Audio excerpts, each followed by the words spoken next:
Buenas tardes a todos los participantes. Los saludamos desde el Telesalud del Hospital Nacional Arzobispo Loaiza del Ministerio de Salud.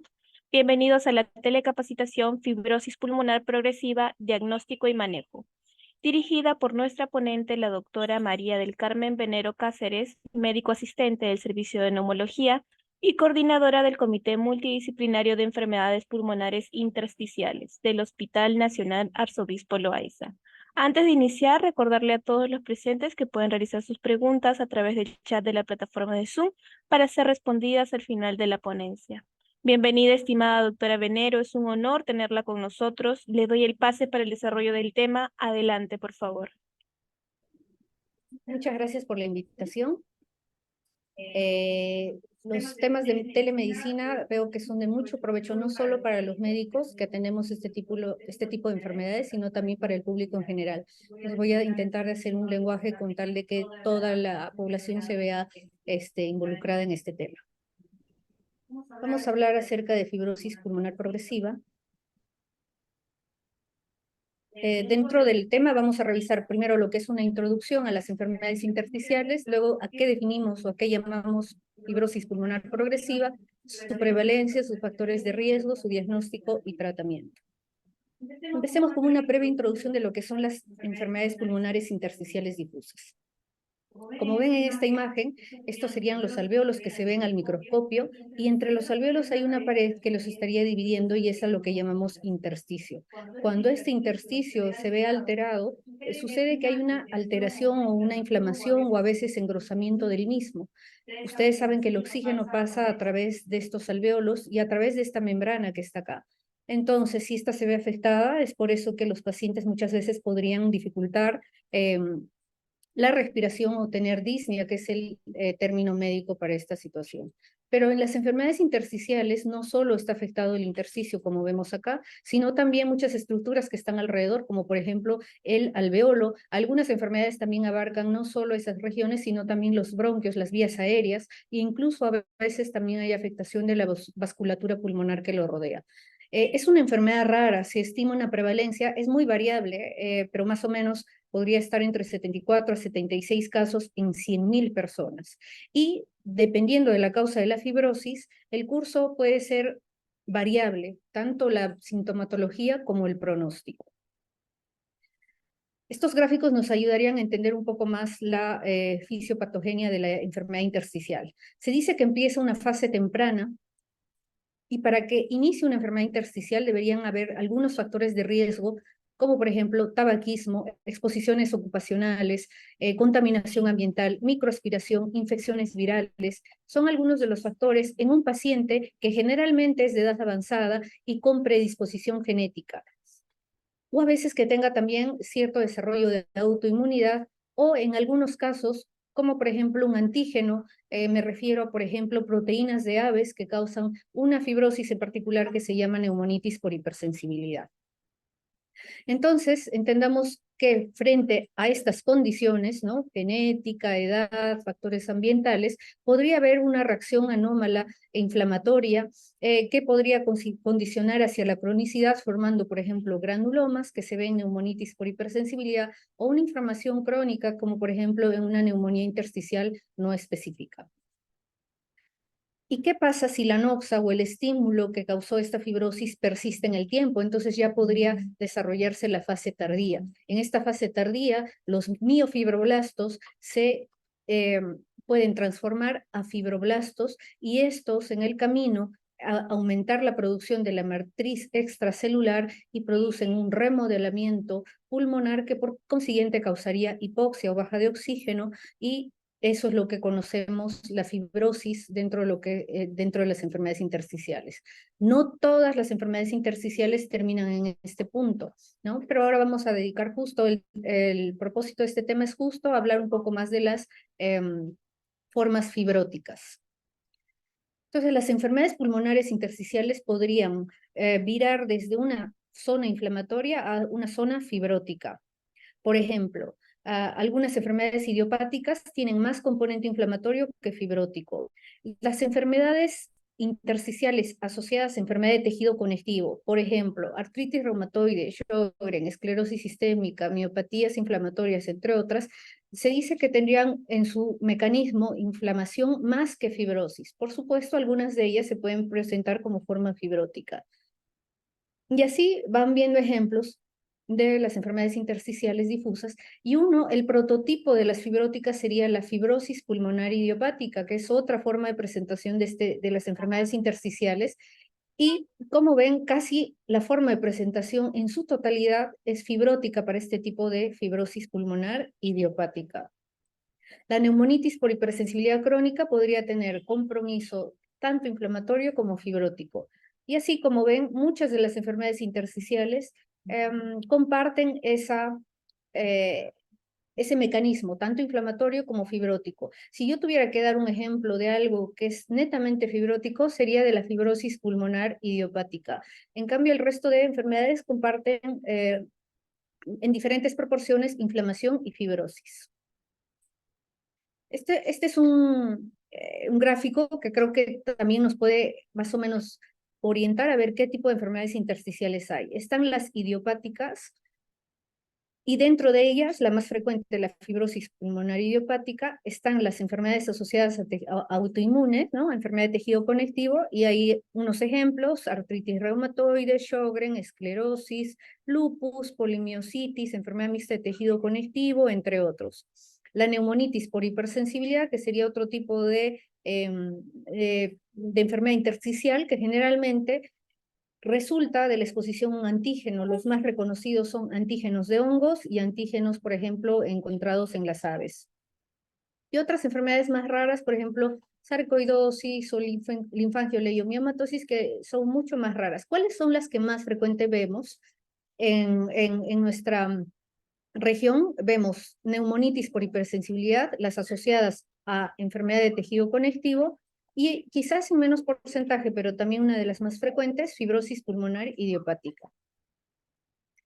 Este es un cuadro que nos ayuda a entender la prevalencia de estas enfermedades en diferentes países. Por ejemplo, países europeos. Vamos a hablar de una serie de casos de enfermedad intersticial realizado en Alemania, donde, por ejemplo, para ellos tenían 32% de fibrosis pulmonar idiopática, las que estaban asociadas a enfermedad de tejido conectivo, 21%, y, por ejemplo, neumonitis por hipersensibilidad, solo 11%. ¿No? ¿Y qué pasa, por ejemplo, con países tipo la India? Países que están en desarrollo, ¿no? Este es un registro interesante de pacientes con enfermedad intersticial, y vean cómo cambian las prevalencias de los pacientes. Por ejemplo, en este caso era más bajo, o sea, encontrar pacientes con fibrosis pulmonar idiopática era en menor porcentaje en relación a países desarrollados. Por ejemplo, una explicación podría ser que en los países desarrollados hay mayor porcentaje de pacientes que fuman, ¿no? Esa podría ser una explicación. Y miren, el porcentaje de neumonitis por hipersensibilidad es bastante alto, 47%. En particular, en la India se encontró que el antígeno de hongos que se encontraron en este tipo de dispositivos, que básicamente es para dar una especie de aire acondicionado, se determinó que ese era el causante, hongos encontrados en ese dispositivo.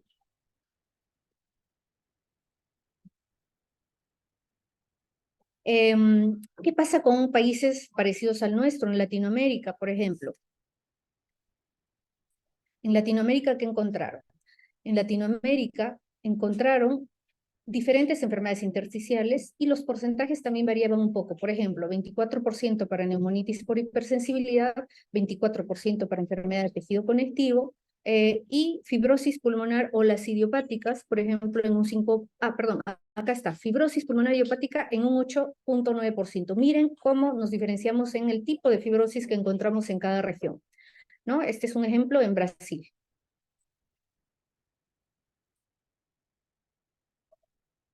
Lamentablemente no contamos con estudios de prevalencia e incidencia en Perú, pero más o menos asumimos que, o podemos extrapolarlo de otras literaturas de Latinoamérica.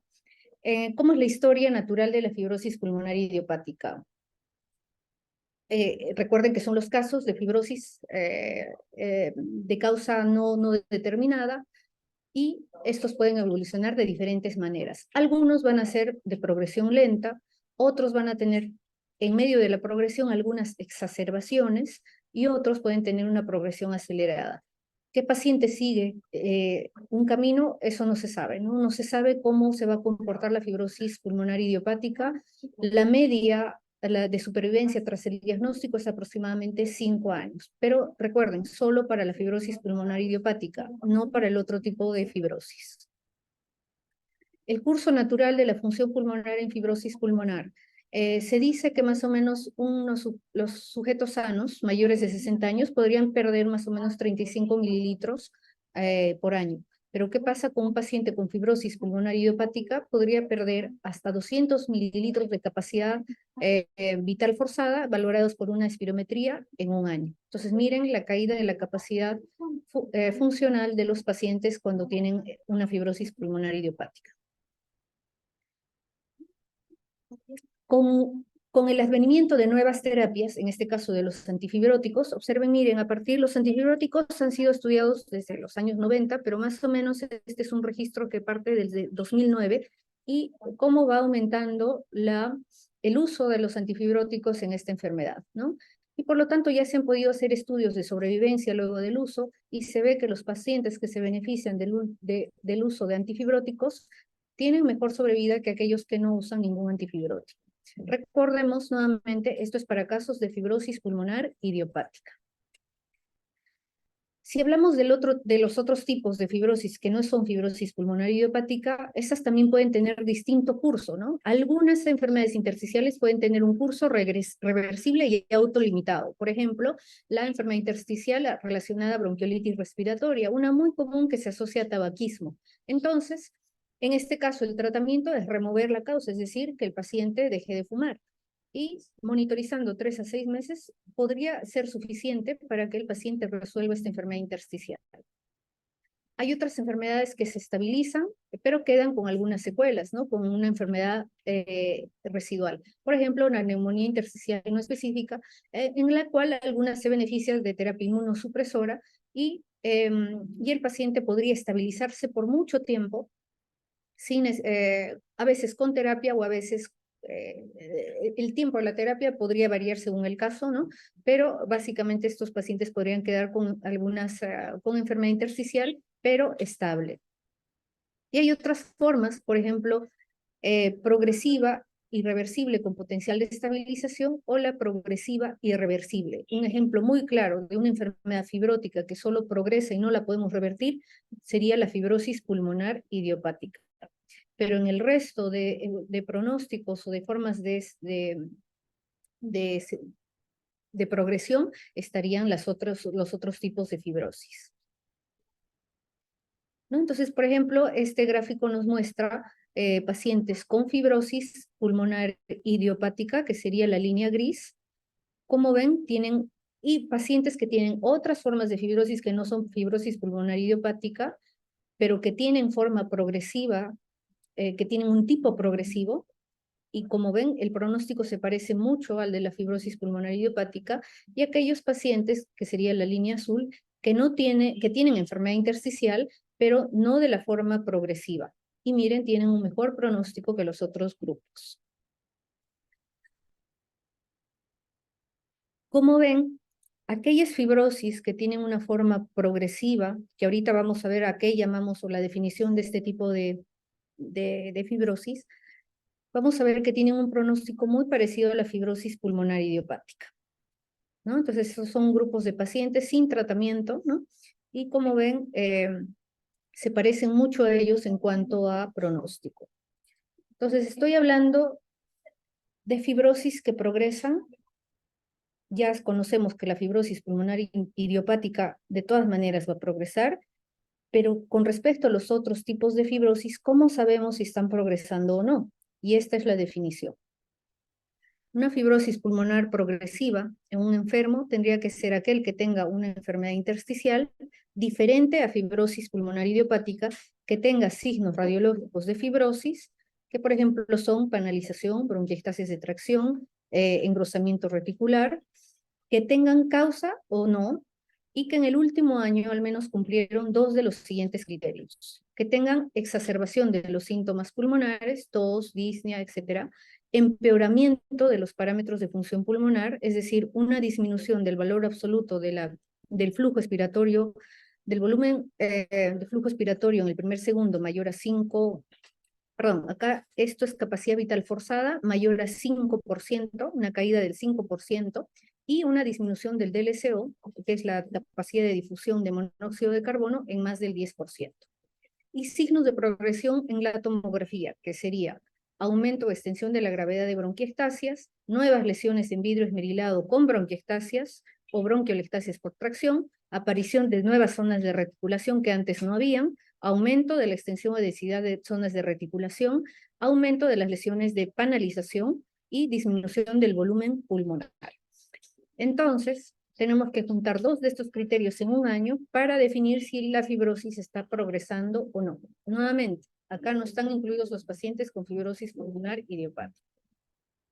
¿Cómo va la prevalencia de estos grupos de fibrosis? Es decir, ¿todos los que tienen fibrosis progresan? No. Acá hay algunos ejemplos. Si tuviéramos que ver la zona que está con una línea entrecortada, podríamos decir más o menos el porcentaje de pacientes que progresan. Un ejemplo, pacientes con enfermedad pulmonar intersticial asociada a enfermedad de tejido conectivo. Según las series que se han, que se encuentran en las diferentes literaturas, por ejemplo, para ellos la prevalencia es solo de 1.8 a 34.8%. Quiere decir que solo cerca del 30% de este tipo de enfermedades progresan. O sea que 70% de casos no progresan. Veamos qué pasa con la fibrosis pulmonar tipo neumonitis por hipersensibilidad crónica. Se dice, es muy variable, como ven, entre 1.5 a 47% de casos que podrían progresar. Quiere decir que un 60% de casos no progresan y cerca a un 40% de casos podrían progresar. En cambio, una fibrosis pulmonar idiopática, la mayoría de casos, casi el 100% de casos progresa. Esta es una encuesta que realizaron a 100 médicos, entre ellos reumatólogos, neumólogos y médicos internistas, y preguntándoles qué porcentaje de sus pacientes con diferentes enfermedades progresaban. Por ejemplo, un paciente con enfermedad intersticial asociada a artritis reumatoide que tiene fibrosis, solo el 26% de ellos progresaban. Una neumonitis por hipersensibilidad de forma fibrótica solo progresaba el 20%. Como ven, los tiempos de diagnóstico hasta llegado la muerte de cada uno de estos pacientes también era muy variable dependiendo de la etiología. Por ejemplo, tiempo hasta que el paciente fallece para una enfermedad intersticial asociada a artritis reumatoide hasta 41 meses, pero podría ser más corto para un paciente que tiene una enfermedad fibrótica, la cual no ha sido clasificada, es decir, que no se ha encontrado la causa. Este otro artículo nos muestra un gráfico en el cual los pacientes tienen fenotipo progresivo. Nuevamente, fibrosis pulmonar idiopática, miren, 100% de los casos progresan. En cambio, en los otros tipos de fibrosis, por ejemplo, la asociada a artritis reumatoide, solo el 40% progresa. Enfermedad de tejido conectivo, solo el 24%. Neumonitis por hipersensibilidad, solo el 20%. ¿No? Entonces, eso tiene que quedar claro porque no todos los pacientes van a tener el mismo curso de una fibrosis pulmonar idiopática, que es a lo que uno pues le teme más. ¿Qué pasa nuevamente en Latinoamérica? Este es un póster que se publicó en el último encuentro de la Sociedad Europea. Y como se ve, por ejemplo, los casos de neumonitis por hipersensibilidad sí progresaban incluso hasta un 70%, ¿no? Entonces, para que vean cómo según cada región podría variar el porcentaje o prevalencia de cada uno de los casos de fibrosis, así como también el porcentaje de sus formas progresivas. ¿Y cuáles son los factores de riesgo? O sea, ¿quiénes podrían progresar? O sea, ¿quiénes ya teniendo una fibrosis pueden progresar?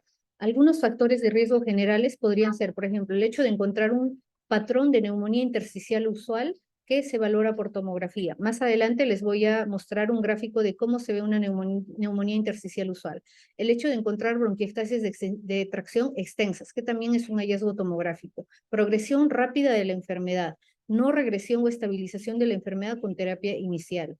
presencia de síndrome de telómeros cortos, que esto ya es una anomalía genética, edad avanzada, ¿no? Esos son factores por los cuales un paciente podría progresar.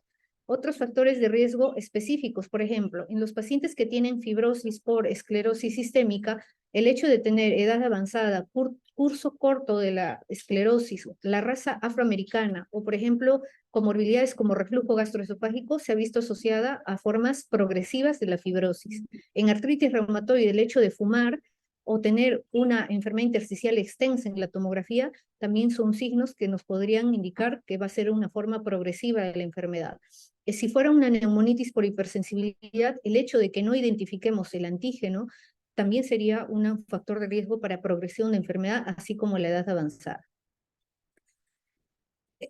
Creo que con estos gráficos podría quedar mucho más claro. Las líneas naranjas son aquellos que tienen patrón de neumonía intersticial usual. Como ven, tienen peor pronóstico que aquellos que no tienen ese tipo de patrón, tanto en neumonitis por hipersensibilidad, la asociada a enfermedad de tejido conectivo o incluso en las no clasificadas. Nuevamente, el hecho de tener un patrón parecido a la neumonía intersticial, que es muy típico de la fibrosis pulmonar idiopática, a pesar de que se presente en otra enfermedad, como por ejemplo artritis reumatoide, podrían tener un pronóstico muy parecido entre ellas versus los que no tienen una neumonía intersticial usual, sino otro tipo de patrón tomográfico de la fibrosis, ¿no? Entonces, acá hay otros factores de riesgo mucho más detallados, por ejemplo, para el caso de esclerosis sistémica, el hecho, algunos que ya habíamos mencionado, o por ejemplo, tener biomarcadores como el anti-CCL70 o algunos otros anticuerpos como el THTO, una capacidad vital forzada menos de 70, o un test de difusión menos de 55%, o un compromiso fibrótico del más del 20%, serían otros factores de riesgo de enfermedad progresiva. Por supuesto, el estudio también de genético a través de observar acortamiento de telómeros también ha sido demostrado en diferentes enfermedades, tanto en fibrosis pulmonar idiopática, enfermedades fibróticas por artritis reumatoide o neumonitis por hipersensibilidad. Observen cómo el tener acortamiento de telómeros tiene peor pronóstico que aquellos que no lo tienen. Algunos biomarcadores en el plasma que circulan, por ejemplo, concentraciones altas de estas proteínas CXL13, CA125 o el BCAM1, también se han encontrado en niveles más altos en aquellos que tienen formas progresivas de enfermedad, independientemente de la causa. El hecho de que el paciente tenga una exacerbación aguda también es considerado como probablemente un factor también para progresión. Este estudio realizado en 100 pacientes con neumonitis por hipersensibilidad crónica. 14 de ellos presentaron una exacerbación aguda en el periodo de 2 años. 11 de ellos, 80 o 90% de pacientes que tuvieron una exacerbación, murieron en un mes. Y dentro de algunas características que en común que presentaran, eran, por ejemplo, el patrón de neumonía intersticial usual. ¿Cómo hago el diagnóstico de una fibrosis pulmonar? Hacer el diagnóstico es un poco complicado. Nos tenemos que valer de varios instrumentos, entre ellos, por supuesto, la evaluación clínica, con el hallazgo muy común de crépitos tipo velcro, bivasales, por ejemplo, pruebas de función pulmonar, la tomografía, que es muy importante, y a veces se tiene que considerar también hacer lavado broncoalveolar o incluso en algunos casos biopsia pulmonar. Entonces, primero se evalúa y se trata de determinar la causa de la enfermedad intersticial. Será si tiene causa, si hay un diagnóstico que tenemos que hacer en proceso o no se clasifica. Y muchas veces necesitamos de discusión multidisciplinaria. Acá en el Hospital Loaiza contamos felizmente con el comité multidisciplinario donde nos reunimos radiólogo, reumatólogo, neumólogo, en el caso que se requiera también patólogo, por ejemplo, para discutir algunos casos que requieran por ejemplo, lavado broncoalveolar o biopsia, o incluso si no encontramos la causa, ver qué tipo de tratamiento se le puede ofrecer al paciente, siendo más difícil mientras no determinemos la causa, ¿no? Y luego de determinar la enfermedad intersticial, vemos si es fibrótica o no fibrótica, y luego, como ven, se sigue al paciente en el tiempo para ver si está presentando una forma progresiva o no de enfermedad. Como ven, nos tenemos que valer de varios instrumentos para el diagnóstico de una enfermedad intersticial. Algunos puntos que me ayudarían a diferenciar esta fibrosis será por fibrosis pulmonar idiopática o de otra causa. Por ejemplo, el paciente con fibrosis pulmonar idiopática generalmente es varón, mayor de 60 años, fumador o exfumador, hallazgo de decrépitos tipo velcro a la auscultación, claving o acropaquias en el examen físico, no hay exposición a ningún antígeno, no tiene estigmas reumatológicos, puede haber algún antecedente familiar de fibrosis y función pulmonar con capacidad pulmonar que sugiere restricción, ¿no? Y de aparición crónica, ¿no? Esto, por ejemplo, nos habla de un paciente que probablemente tenga fibrosis pulmonar idiopática. Pero, ¿qué pasa con los otros tipos de fibrosis? Generalmente podrían ser más presentes en sexo femenino, menores de 50 años, que no hayan fumado, que tienen otros signos a la auscultación, aparte de los crépitos, como por ejemplo sibilantes, que no tengan hipocratismo o acropaquias, que tengan, por ejemplo, un antígeno, como en el caso de neumonitis, hipersensibilidad, o estigmas reumatológicos, como en el caso de enfermedades de tejido conectivo. Algunas veces no presentan historia familiar de fibrosis, y en las pruebas de función pulmonar puede haber restricción, pero también puede encontrarse otras alteraciones como obstrucción de la vía aérea. Y la aparición de la enfermedad puede ser intraaguda o subaguda, ¿no? Entonces son algunas diferencias que podrían ayudarnos a identificar uno u otro paciente. Dentro de las herramientas que les había mencionado, una de las más importantes es la tomografía. Todas estas tomografías tienen hallazgos fibróticos en las imágenes. Pero miren, esta, por ejemplo, es fibrosis pulmonar idiopática, esta es neumonitis por hipersensibilidad. Uno a simple vista podría decir todas son fibrosis, pero a ver, cada una tiene patrones distintos, o hay ciertas características que tanto los radiólogos como neumólogos podríamos reconocer para que nos orienten a identificar una de otra. Por ello, como ven, las imágenes radiológicas sería una de las herramientas más importantes que tenemos, y todo a partir de los exámenes radiológicos. Si ven esta radiografía, las radiografías digitales tienden a incrementar un poco más la vasculatura, y eso nos podría confundir con un patrón reticular o intersticial, ¿no? Pero para ayudarles a diferenciar, miren, la vasculatura va a seguir un camino generalmente de bifurcación o dicotomización, y generalmente estas imágenes radiopacas no van a continuar hasta el tercio externo del pulmón. En cambio, cuando hay una enfermedad intersticial, como ven, estas reticulaciones pueden irse a más allá del tercio externo del campo pulmonar y no siguen ninguna dirección, ¿no? Eso podría hacer algo que les ayude a diferenciar si tiene características sugestivas de fibrosis. Incluso cuando por mecanismos fisiológicos de envejecimiento, sí podemos encontrar algunas alteraciones radiológicas que no se podrían traducir, por ejemplo, en hiperinsuflación, líneas Bede-Kerley, incremento de las marcas pulmonares, prominencia de arterias pulmonares, que son parte del envejecimiento. Y cuando a estos pacientes se les ha hecho tomografías, se podía observar que esos hallazgos radiológicos correspondían, por ejemplo, a atelectasias laminares, engrosamientos lineales, áreas de atrapamiento aéreo, engrosamiento y ectasias brónquicas o quistes pulmonares, que son parte del envejecimiento sin que realmente sean una patología. Entonces, es muy importante cómo interpretamos las radiografías en los pacientes con edad avanzada.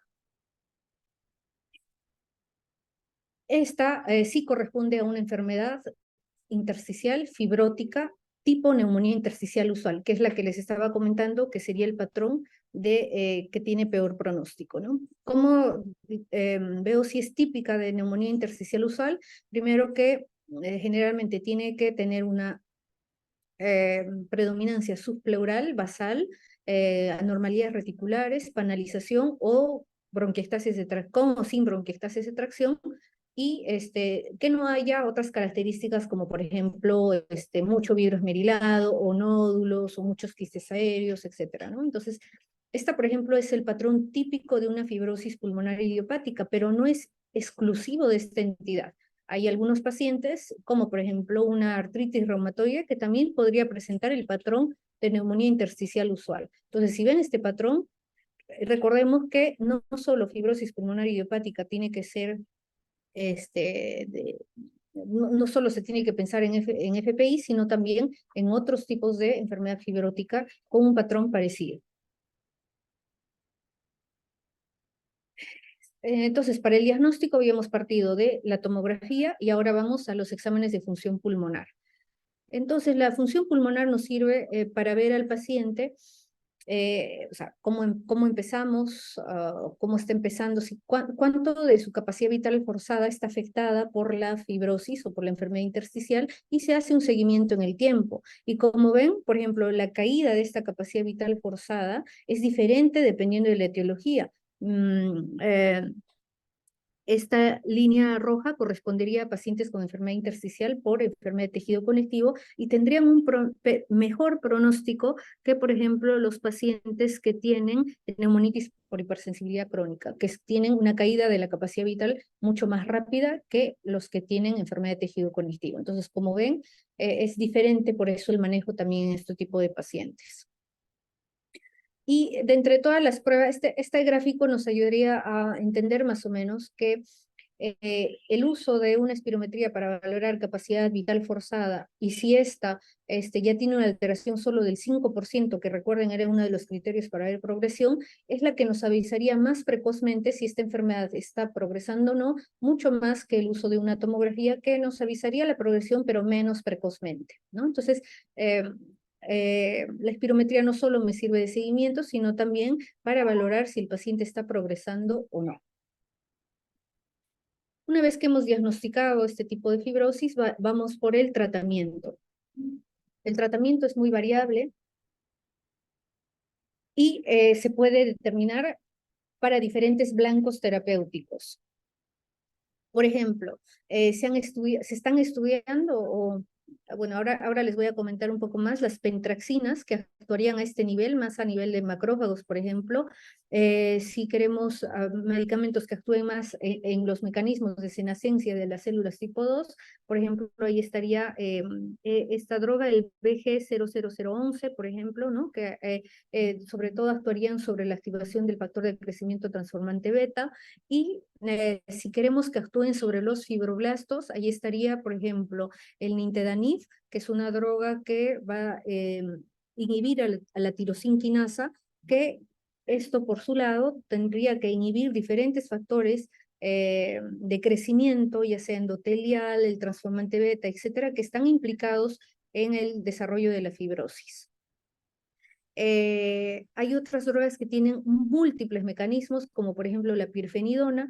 No se conoce el mecanismo exacto, pero uno de ellos sería, por ejemplo, un mecanismo antiinflamatorio, y por supuesto hace que disminuyan los agentes profibróticos que están involucrados, ¿no? Otro, por ejemplo, el panreflumab, y así, diferentes drogas que se están estudiando para diferentes blancos terapéuticos. ¿Qué es lo que viene a futuro? Se dice que lo mejor sería combinar drogas que actúen a diferentes mecanismos, por ejemplo, un nintedanib con una pentraxina, o una pirfenidona con estas nuevas drogas que aún les están denominando, ¿no? Entonces, parece que ese es lo que se viene a futuro, combinar medicamentos que actúen en diferentes blancos terapéuticos. Entonces, el tratamiento de los pacientes con fibrosis se ve individualizado, porque va a depender de muchos factores, entre ellos, por ejemplo, el grado de fibrosis o inflamación que tenga. Como ven, la línea azul para fibrosis pulmonar idiopática, porque ya lo hemos descrito, es netamente fibrótica. Entonces, ¿qué tratamiento le debo ofrecer? Antifibróticos. Insistir en darle tratamiento inmunosupresor no vale la pena, y ya ha sido demostrado por el estudio Panther. Aquellos pacientes con fibrosis pulmonar idiopática que recibían azatioprina, N-acetilcisteína y corticoides tenían mayor mortalidad que aquellos que no la recibían. En cambio, para los otros tipos de fibrosis, por ejemplo, una que esté asociada a enfermedad de tejido conectivo, como ven, puede tener componente inflamatorio, pero también el componente fibrótico. Entonces, en algunos casos, sobre todo en los que progresan, sí tendremos que combinar antifibrótico, además de su tratamiento inmunosupresor, que va diferente también según la enfermedad de tejido conectivo que presente. Para casos de enfermedad de tipo neumonitis por hipersensibilidad, ¿cuál es el tratamiento? Por ejemplo, si descubrimos que su antígeno es aves, ¿no? Un criador de aves, por ejemplo. Entonces, ¿qué tenemos que hacer para su tratamiento? Retirar el antígeno, o sea, que no se exponga a las aves. Tratamiento inmunosupresor, porque hay grados de inflamación importante. Y si llega a progresar, entonces también añadiremos tratamiento antifibrótico. Este es un algoritmo que nos permitiría más o menos ubicarnos en todas las alternativas terapéuticas para cada una de las fibrosis. Para fibrosis pulmonar idiopática no tenemos más que ofrecer que agentes antifibróticos, entre ellos pirfenidona o nintedanib. Para otros tipos de fibrosis, no fibrosis pulmonar idiopática, va a depender del caso. Por ejemplo, para neumonitis por hipersensibilidad, retiro el antígeno y puedo añadir corticoterapia asociado a inmunosupresores tipo micofenolato o azatioprina.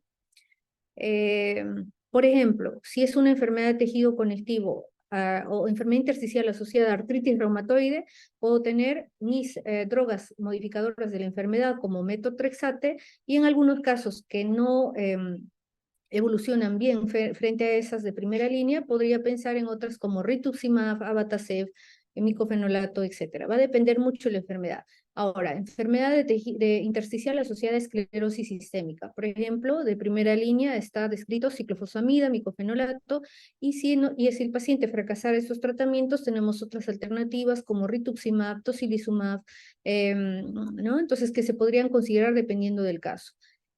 ¿Y en qué situaciones para este tipo de enfermedades agrego el antifibrótico? Hasta el momento, las guías nos refieren que el antifibrótico que tiene más evidencia científica al momento, nintedanib, sería indicado para aquellos casos que progresan, que como hemos visto, no todos progresan. Por supuesto, esta información se va renovando con los años. Es posible que más adelante les digamos, no, si ya tiene un patrón new establecido desde el inicio, empecemos. Pero hasta el momento no hay esa evidencia sólida. Por lo tanto, una recomendación es que se inicie el antifibrótico si ven signos de progresión de la fibrosis. Por supuesto, no olvidarnos del tratamiento no farmacológico, como por ejemplo rehabilitación, terapia respiratoria, manejo de los síntomas, oxígeno en algunos casos, soporte psicológico, etc. Entonces, vamos a hablar brevemente de los antifibróticos que se tienen hasta el momento, nintedanib y pirfenidona. Estos serían, los gráficos son para pacientes con fibrosis pulmonar idiopática. Ambas medicaciones han tenido éxito en lo que es hacer más lenta la progresión de la enfermedad, hacen lenta la caída de la capacidad vital forzada. Nintedanib y pirfenidona tendrían la misma eficacia en un paciente con fibrosis pulmonar idiopática. Y estos son los estudios para fibrosis pulmonar progresiva, o sea, otras enfermedades fibróticas que progresan, pero que no son fibrosis pulmonar idiopática. Estos son los estudios de pirfenidona, en los cuales demuestran enlentecimiento de la capacidad vital forzada, pero lamentablemente estos estudios los tenemos que interpretar con mucho cuidado, puesto que ninguno de estos estudios pudo reunir la cantidad de pacientes adecuada porque se vio afectada por la pandemia, o también porque en estos estudios algunos de ellos no lograron completar todos el outcome principal, ¿no? Entonces, es por eso que también estos estudios no tuvieron el éxito que se deseaba para el uso de pirfenidona en caso de enfermedades progresivas o fibrosis progresivas. En cambio, en fibrosis pulmonar idiopática sí tiene mucha evidencia. El mecanismo sería que aumenta las citoquinas antifibróticas, y en fibrosis pulmonar idiopática está clara la evidencia de enlentecimiento de la capacidad vital forzada. Y como eventos adversos más comunes, náusea y rash. Este es un estudio de pirfenidona en pacientes con enfermedad fibrótica progresiva. Les decía que sí hay la evidencia, pero que no es sólida para interpretar estos estudios del uso de pirfenidona en estos casos. Nintedanib, les decía, es un inhibidor de la tirosinquinasa y por lo tanto inhibe el mecanismo de los factores de crecimiento transformantes a nivel endotelial, plaquetario, etcétera, y eso finalmente disminuiría, o finalmente lo que se ha demostrado es enlentecimiento de la capacidad vital forzada. Este es el estudio que se demostró en fibrosis pulmonar idiopática, clara evidencia, al igual que la pirfenidona, con eventos adversos más comunes como diarrea y náusea. Y nintedanib sí tiene hasta el momento estudios mucho más sólidos que demuestran su eficacia en otros tipos de fibrosis con de fenotipo progresivo. Ese es el estudio que lo demuestra. Los criterios de inclusión eran similares a los que habíamos definido para progresión de fibrosis, demostrando el enlentecimiento de la capacidad vital forzada para todos los tipos de fibrosis, enfermedad de tejido conectivo, neumonitis por hipersensibilidad, etc. Y este es el estudio de nintedanib en fibrosis pulmonar progresiva, donde hay enlentecimiento de la capacidad vital forzada para todos los subgrupos, ¿no? Enfermedades autoinmunes, neumonitis por hipersensibilidad, etc.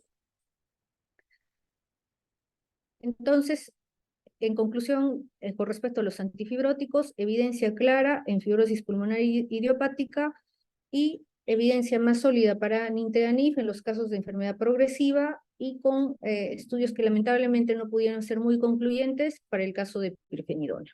Pero es una opción que también se puede considerar. Las terapias pueden variar, les decía. Por ejemplo, para el caso de enfermedad de tejido conectivo, azatioprina, ciclofosfamida, ¿no? Son otras medicaciones que se tienen que usar para el tratamiento de enfermedad intersticial. Este es un algoritmo interesante, por ejemplo, para el caso de esclerosis sistémica. Una vez diagnosticada, terapia de primera línea, podría yo indicar micofenolato o ciclofosfamida, o incluso combinar, por ejemplo, micofenolato con nintedanib, si el caso amerita, como por ejemplo el hecho de encontrar fibrosis más del 10%, el paciente ya podría ser candidato a nintedanib sin necesidad de esperar a progresión, ¿no? Y luego el caso pues se evalúa, se hace seguimiento y junto con el reumatólogo se observa si la enfermedad intersticial está establecida o estabilizada o si el paciente tiende a progresar aún con la medicación instalada, entonces se evalúan otros tipos de terapia, como por ejemplo tocilizumab. Para el caso de artritis reumatoide, las propuestas de tratamiento son las drogas modificadoras de la enfermedad, tipo metotrexate, por ejemplo, y si no hay una respuesta adecuada, se puede valorar abatacept, inhibidores de la interleuquina 6, inhibidores de los JAK, rituximab, entre otros. Y si además el paciente progresa a pesar del tratamiento inmunosupresor instalado, entonces sí, y se reúnen los criterios para progresión, está indicado el uso de antifibróticos. Entonces, ¿qué es lo que buscamos en el tratamiento para EPIT? Los pasos clave sería, por ejemplo, que ya no haya la causa. Si es una neumonitis por hipersensibilidad y yo sé que la causa fue Aves, la tengo que eliminar. Si hay activación, ¿no? El tratamiento iría en esa parte, luego sobre la activación y persistencia de fibroblastos, sobre la acumulación de matrices extracelular, remodelación de tejido, y para revertir la fibrosis sería identificar las fuentes de injuria o reparación, eliminación de células de matriz, aclaramiento del exceso de matriz, regeneración de constituyentes de tejido normal. Como ven, hay varios puntos sobre los cuales podría dirigirse el tratamiento, ¿no? Todo eso incluye. Entonces hay tratamientos que están en fase 1, fase 2 y fase 3 de experimentación. Los que más recientes que se han estado evaluando desde el 2018, 2020, sería, por ejemplo, los antiautotoxina, por ejemplo. Se han visto que en pacientes con enfermedad pulmonar idiopática hay niveles incrementados de este ácido lisofosfatidil y de las autotoxinas. Entonces, medicamentos que antagonicen estas proteínas sería, por ejemplo, el ciritacectat, ¿no? Que se ha estudiado en el estudio llamado Isabela. Otra droga, por ejemplo, sería el panreflumab, que actuaría inhibiendo el factor de crecimiento transformante y por lo tanto antagonizando todo lo que es la respuesta profibrótica. Esta sería otra droga, la pentraxina, que también actuaría inhibiendo el factor de crecimiento transformante beta, que es profibrótico, y otros monocitos circulantes que también serían profibróticos. Por lo tanto, también ayudarían en este tipo de fibrosis, en cualquier tipo de fibrosis. Estos son los ensayos, la fase 2 de todos estos estudios, con, digamos, experiencia en cuanto a ver el enlentecimiento de la capacidad vital forzada en los pacientes que recibían cualquiera de estas drogas. Sin embargo, cuando realizan la fase 3 de estudio de estos pacientes, lamentablemente ninguno pudo completar o obtenerse el endpoint que se deseaba, tanto para el CIRI-TAXSTAT, son los comunicados de los laboratorios que realizaron estos estudios, en los cuales lamentablemente no se pudo completar o no pudieron alcanzar el endpoint deseado para los pacientes con fibrosis pulmonar, y estas drogas siguen en estudio o están haciendo modificaciones para ello. ¿Qué alternativa ahora están estudiando? Sería esta, que sería los inhibidores de la fosfodiesterasa 4B. Terminaron la fase 2 con una buena noticia, que es enlentecimiento de la capacidad vital forzada a las 12 semanas, y actualmente está el estudio con esta droga en fase 3. Tenemos que esperar los resultados, probablemente se publiquen ya para fines del 2024 o 2025. Les decía, el futuro parece ser la combinación de algunos antifibróticos que ya conocemos, como pirfenidona y nintedanib, con otras nuevas terapias antifibróticas y quizás en otros blancos terapéuticos. Lo que ahora se está optando es la medicina de precisión. Por ejemplo, este estudio que se hizo en fibrosis pulmonar idiopática y que además encontraron algunas alteraciones, variantes genéticas en el genotipo TOLIF, que eran solo el 25% de los pacientes con fibrosis pulmonar idiopática. Por ejemplo, en ellos vieron que N-acetilcisteína a dosis de 600 miligramos cada 8 horas tenía cierto beneficio sobre los pacientes que no la recibían, enlenteciendo también la capacidad vital forzada o con una mejor sobrevida. Entonces podría ser una alternativa a futuro, ¿no? Es lo que se está evaluando como medicina de precisión. Les decía, no solo hay que ver el tratamiento farmacológico, sino tratar otras comorbilidades y tratamiento no farmacológico. En una exacerbación aguda, por ejemplo, podemos usar dosis altas de corticoides, a veces pulsos de metilprednisolona, ¿no? Y evaluar el paciente. Si el caso fuera de un cáncer, por supuesto, en forma conjunta con oncología, se puede decidir sobre resección quirúrgica, dependiendo del estadio, quimioterapia o radioterapia.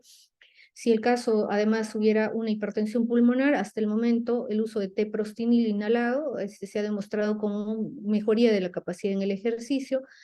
Para sildenafilo habría cierto beneficio para aquellos que además tuvieran disfunción del ventrículo derecho. La última guía acerca de fibrosis y sobre su asociación a reflujo gastroesofágico, por el momento no se recomienda tratar a los pacientes que tienen FPI y además reflujo con medicación antiácida solo para mejorar los resultados respiratorios, salvo que realmente se haya demostrado, y bueno, que junto con el gastroenterólogo se pueda manejar el reflujo gastroesofágico. Pero si quieren dar tratamiento con antiácidos para mejorar las molestias respiratorias, pues no hay evidencia sobre que realmente se dé ese resultado, ¿no? También en los pacientes con fibrosis pulmonar se pueden evaluar algunos trastornos del sueño porque hay alta prevalencia de apnea obstructiva. Oxigenoterapia domiciliaria estaría recomendada para aquellos que en reposo saturen menos de 88% o que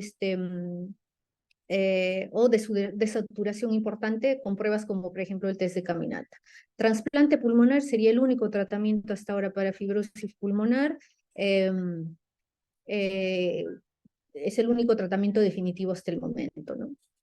Rehabilitación respiratoria, se recomienda incluso que se ha visto beneficio desde que la enfermedad es leve, o sea que hay que recomendarla incluso desde que se diagnostica la enfermedad fibrótica.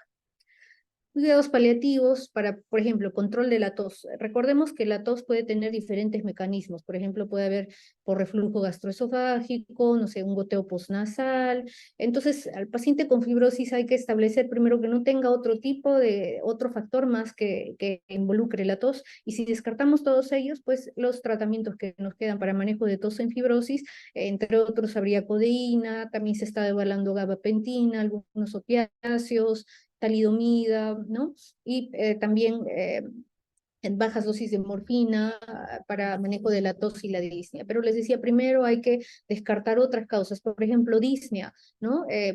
Imagínense un paciente con miopatía inflamatoria, ¿no? O sea, que ya por debilidad muscular pueda tener disnea, y y quizás no es tanto por la fibrosis que está involucrada la disnea, entonces tengo que manejar las dos cosas, o qué tal si tiene disnea, porque además tiene asociada una hipertensión pulmonar, entonces debería manejarla esa también en forma junta con cardiología, o sea, no solo es, uno tiene que evaluar bien la causa de cada una de las molestias para darle tratamiento. Como conclusión, identificar la causa progresiva de la fibrosis pulmonar, enfermedad intersticial fibrosante, no FPI, tiene relevancia pronóstica y terapéutica. Y hemos visto, no todos los tipos de fibrosis son iguales, y por lo tanto, llegar al diagnóstico etiológico es un esfuerzo que tenemos que compartir. Definir la progresión de la fibrosis bajo los distintos criterios, empeoramiento clínico, funcional o radiológico. Y actualmente se están identificando o se siguen investigando por potenciales marcadores, es decir, quiénes van a ir a progresión, quiénes van a progresar, no lo sabemos. Se están evaluando si hay algún marcador que encuentren. Ya hemos hablado de factores de riesgo, pero se sigue investigando cómo reconocer a pacientes precozmente si van a progresar o no. Y finalmente para darle un tratamiento efectivo. Muchas gracias por su atención.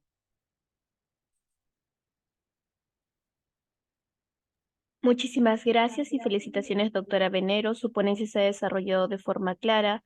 Por favor, ¿podría brindarnos alguna otra recomendación final? Eh, He tenido muchos pacientes que venían con una radiografía y con el temor o porque habían sido informadas como fibrosis pulmonar. Yo creo que todos deben buscar, tanto médicos como pacientes, tenemos que buscar la correlación entre mis síntomas, ¿no? ¿Qué siento? Y confirmarla con algunos métodos diagnósticos, ¿no? Porque si, por ejemplo, me dijeron en mi radiografía, tiene fibrosis pulmonar, pero no me falta el aire, no tengo tos, tengo 30 años. Pues la posibilidad de tener una enfermedad intersticial, la verdad, es muy lejana. Pero entonces, ¿qué tengo que hacer? Acudir al médico para que me pida las pruebas correspondientes, que en este caso, para diagnóstico de fibrosis, no puede faltar una tomografía. Si me dieron el diagnóstico solo con radiografía, entonces el diagnóstico no es el más adecuado. Y luego, y si realmente me identificaron fibrosis, hay que gastar todos los recursos para tratar de identificar la causa, porque ya vieron que dependiendo de la causa, recién podría dar un tratamiento acorde a eso y muchas veces conversado en forma conjunta, o sea, en un comité multidisciplinario, cuando el caso es difícil, ya sea en diagnóstico o incluso en tratamiento. Y reconocer también que es una enfermedad felizmente rara, ¿no? No es una enfermedad que vemos muy comúnmente y que no necesariamente pues, les puede tocar, ¿no? Como último, no todas las fibrosis progresan. O sea, si por ejemplo es muy común ver pacientes con secuelas intersticiales por coronavirus, por ejemplo, y tienen temor de que habiendo sido descrito como fibrosis en su tomografía, esta tiende a progresar. Y la verdad, en coronavirus hemos visto muy pocos casos o casi ninguno que progrese. A veces lo que pasa es que coronavirus puede sí activar una enfermedad que estaba oculta, por ejemplo, a ver, un lupus, no sé, o una enfermedad eh, autoinmune y que esta a su vez me desarrolla enfermedad intersticial. Eso quizás es más común que el mismo coronavirus me cause una fibrosis progresiva. Eso no, muy difícilmente lo hemos visto, ¿no? Muchísimas gracias, doctora. Nos han hecho una pregunta en la plataforma. Nos preguntan, ¿en qué consiste el test de caminata? Mm. Dentro de las pruebas funcionales, les comenté que está la espirometría para ver la capacidad vital forzada. Está, por ejemplo, el test de difusión de monóxido, que me permite ver qué porcentaje de monóxido de carbono, que se parece mucho a lo del oxígeno, qué porcentaje pasa por el intersticio. Y el test de caminata sería un test que me mide la capacidad física del paciente, se hace caminar al paciente por 6 minutos, apoyado de un médico, y que mide, por ejemplo, la saturación de oxígeno durante todo el recorrido. Entonces evaluamos cuántos metros caminan en los 6 minutos y, por ejemplo, si la saturación ha tenido una caída importante o no durante esos 6 minutos. Entonces, eso es un parámetro que anualmente también se puede ir verificando y haciendo seguimiento. Todo eso me ayuda, sobre todo, a establecer si el paciente enferma estable o puede progresar, pero de forma si el cuadro clínico también tendría otras características.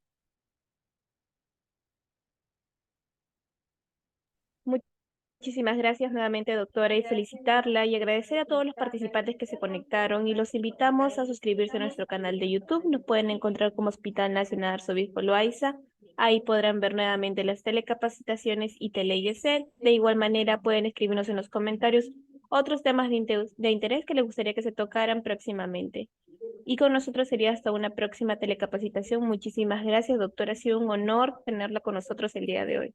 Muchas gracias por su atención.